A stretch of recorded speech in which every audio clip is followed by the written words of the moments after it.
Here I have one Laravel example app installed, so let's find some design patterns in its source. If we look at the code here in the index.php, we can see how this code runs. It has some constant, it has some maintenance mode included, autoloader, and then it has this app that's being made. And this app then makes the kernel. So this method is called make, and it looks like a factory pattern. And if it looks like a factory pattern and it smells like a factory pattern, so it must be a factory pattern then. If we go and into this make method here, I will have to open this Bootstrap app, and inside this application, if I would to search for the make method, we can see that it is basically resolving a given type from the controller. But it will actually call the parent make, and the parent of this app is the container. And that make actually then resolves this abstract, and abstract here, it means that it's just a class name here. That's the in index.php that we've seen. This one, the kernel class in our example, meaning that it's not a concrete class. It's not an actual object, but it's just a class name. That's why it's called the abstract. And here above we can see that it's either a string or even a callable, the type of this abstract. If we go into this resolve, we can see some actual code happening, some actual magic. And by the way, I'm not a Laravel expert. I just use it when I need to. And even then I read the documentation until I make it work. But a lot of you guys ask me about where are design patterns used in some real code, in some real application. So I figured to go over some popular applications or some popular frameworks and see what I can make of it, what we can find inside of it. So if you see that I make some mistake, please let me know in the comment. And also I will not talk about using the Laravel itself. We can instead look at the source code itself on how the Laravel actually works under the hood and which pattern it utilizes. So in future videos we can look into some other frameworks. Just write me a suggestion if you have some. So if we open this resolve, we can see that it's getting the alias for this abstract, and that's fine. It also fires some event before resolving of any specific type. And this firing of events, that's the basically part of the observer design pattern or the subscriber publisher pattern, where some other objects would basically subscribe to this event, and then this event would fire on some strategic places, and it will give to all its subscribers possibility to do some action before the actual meat of this method is happening, in this case resolving of the object. But more about the observer a bit later. And here down here we can see the actual resolving of this singleton pattern.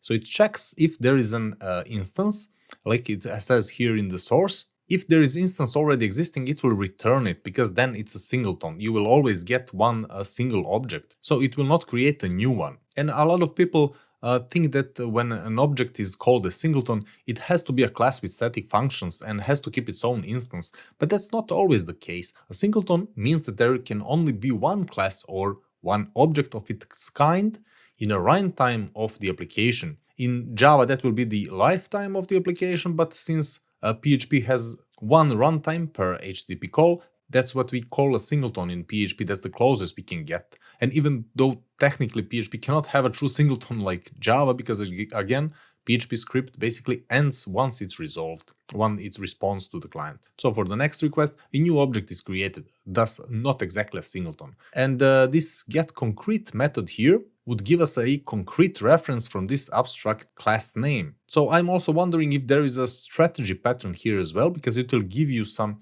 existing concrete object from its storage, or it will make a new one based on some parameters. And that's somewhat a strategy pattern to decide which type of object you need to use. But here, since it's the same type, it might not be there.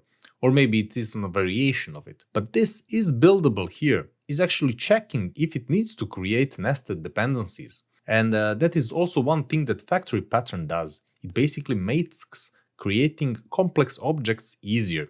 Imagine you have to resolve all related objects each time you need a class. It would be just a pain to work with. If you work with Laravel, it has an object within an object within an object, and it can do that basically indefinitely or in nested like that in a lot of steps.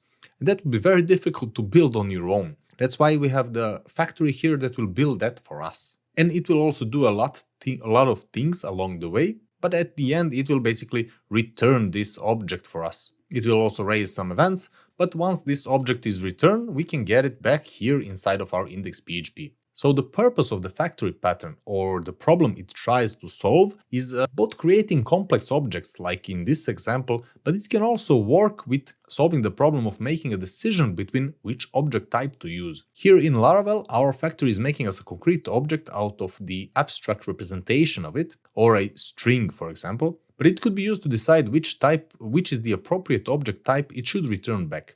Say, for example, you need a proper shipping provider for your product. If some product from your stores needs a special treatment, like for example, large TV. So instead of writing a bunch of if-elses in your controllers in all the places where we need to figure out which shipping provider to use, we can just provide our factory with the product as a parameter, and it will construct and give us back the appropriate shipping provider for that particular product.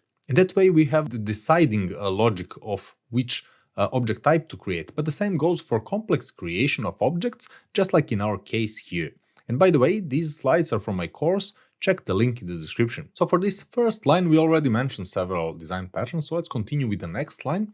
And that is this kernel handle, which handles some requests. And if we open this kernel class, and that one is here in the foundation, HTTP kernel, here we can find this handle method. As we can see that it tries to handle the request, right? But at the end of the handling, it actually dispatches a request handled event. And this is the same or a similar thing that we noticed before. If you remember in our container, here on the fire before resolving callbacks, and also down here fire resolving callbacks, it's basically the similar thing. Now they are implemented in different ways. These are callbacks, and these here in the kernel are actual objects that are being dispatched, or the events, but they both look like and they both smell like the observer pattern.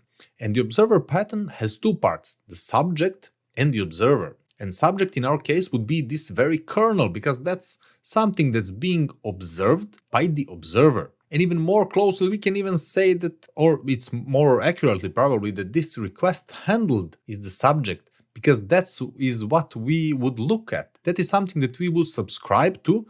If there is an event of this type, request handled, we can do something on that. And if we try to do that, if in our application, in our app providers, in the event service provider, here in the boot method, if we would to put one event and listen, and this listener needs a function, and that function needs basically the event that we are going to observe, and in our case that's request handled, right? We can do something. For example, we can dump and die that request has been handled.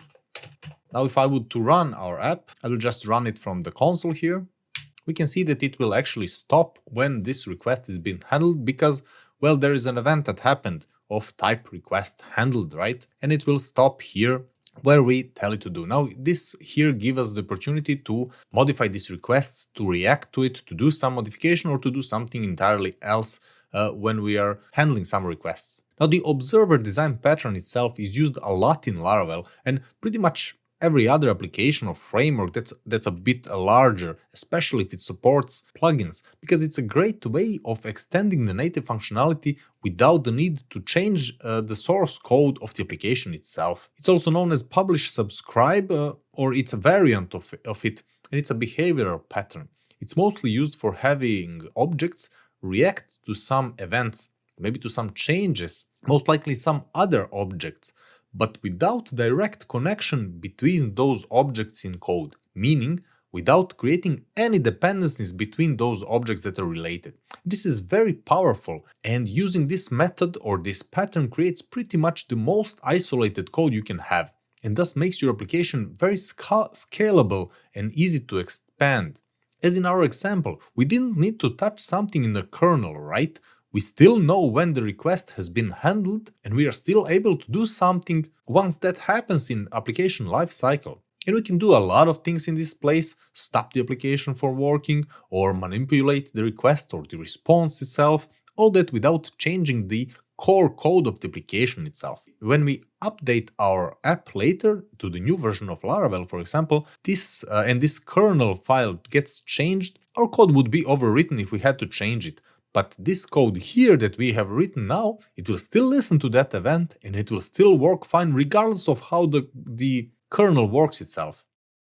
And this portion of code here, this patch here, it looks like a dependency injection, it smells like a dependency injection, but it's not really a dependency injection, and I will show you why. And this is something that I misunderstood when I started learning design patterns years ago, and I see a lot of people struggle to notice the difference between dependency injection and a plain simple method with parameters passed. When we look at this dispatch, we can see that we are injecting some object into this method, into this dispatch in the events, right? And again, that looks like a dependency injection.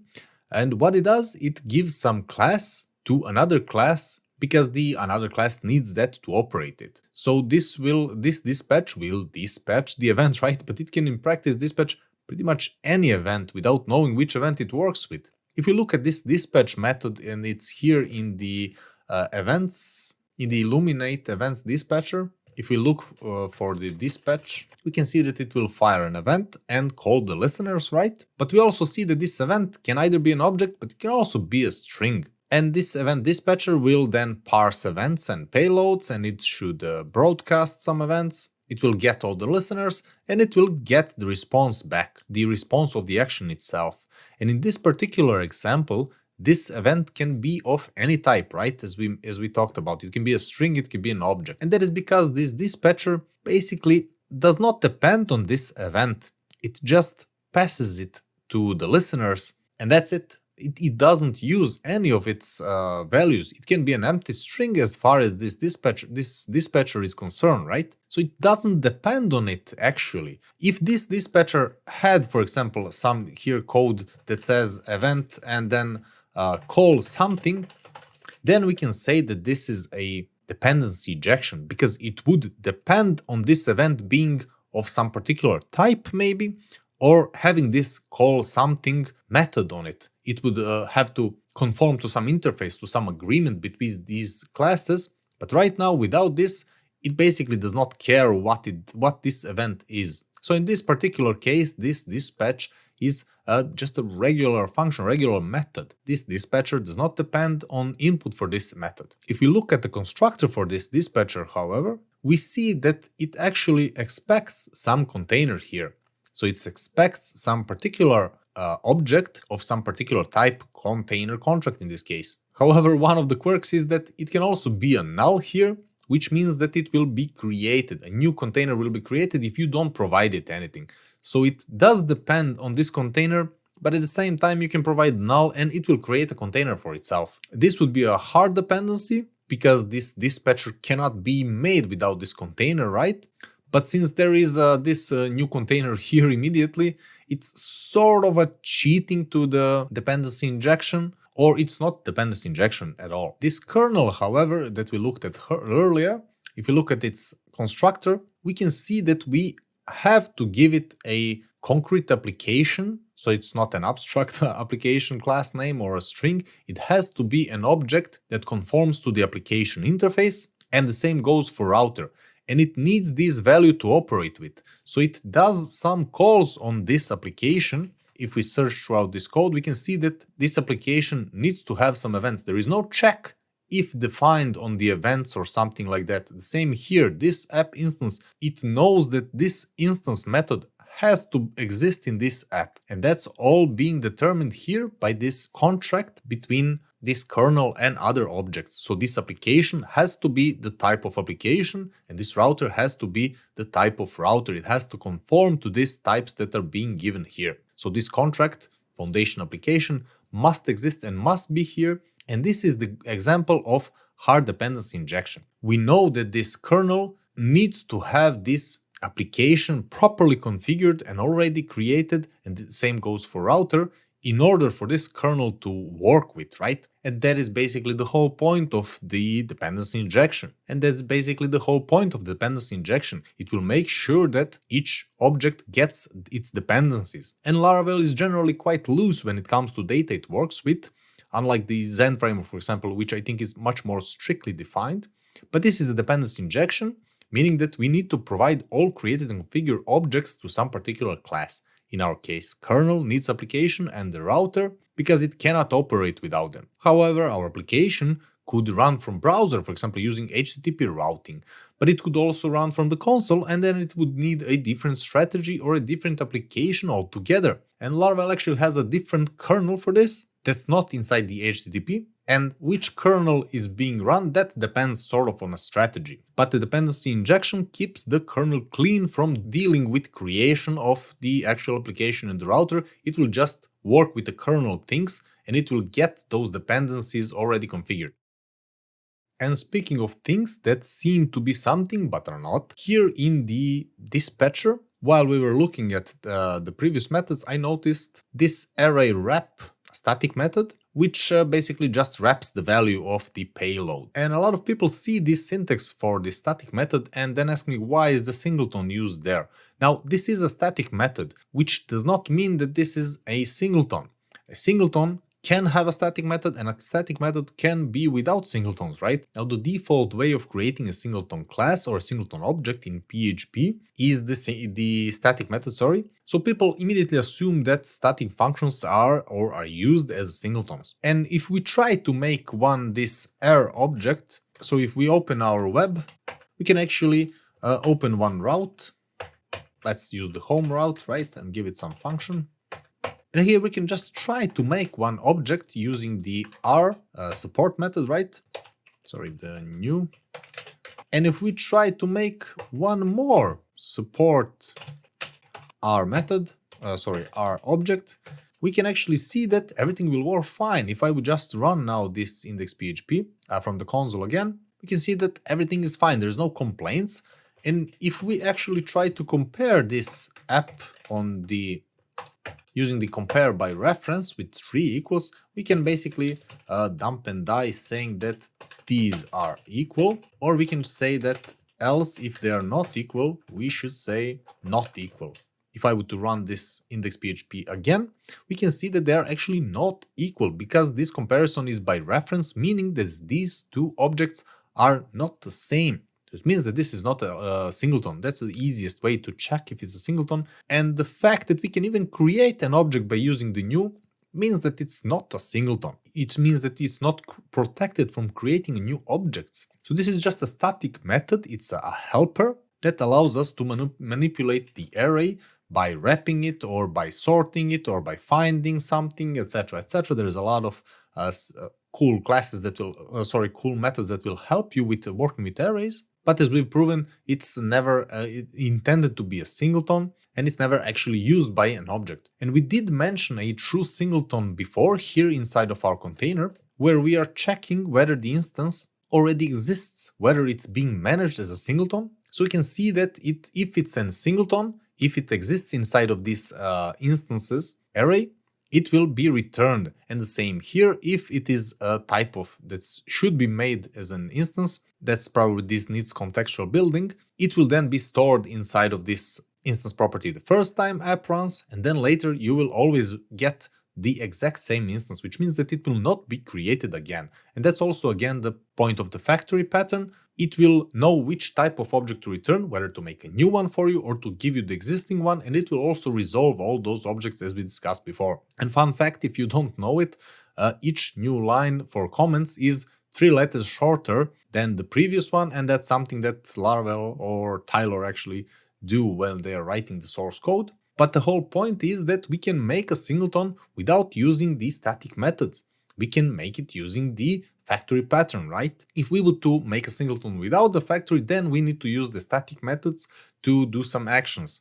Or we don't actually need to use static methods to do the actions, but we need them to make the object that will be stored in the class itself as the instance of the object. So what we do when we need to prevent making new objects is usually making the constructor private, and we would need also to prevent cloning and waking up or deserializing the objects, and we will need a controlled place on when and how to initiate that singled object itself. And that will make it so that whoever is consumer of our class or our objects will always get a single object, as in this example for the database here. All our objects will always get the exact same connection to the database, because we obviously don't want to open a connection to a database for every new object. That's an expensive operation and they don't need the separate database connections.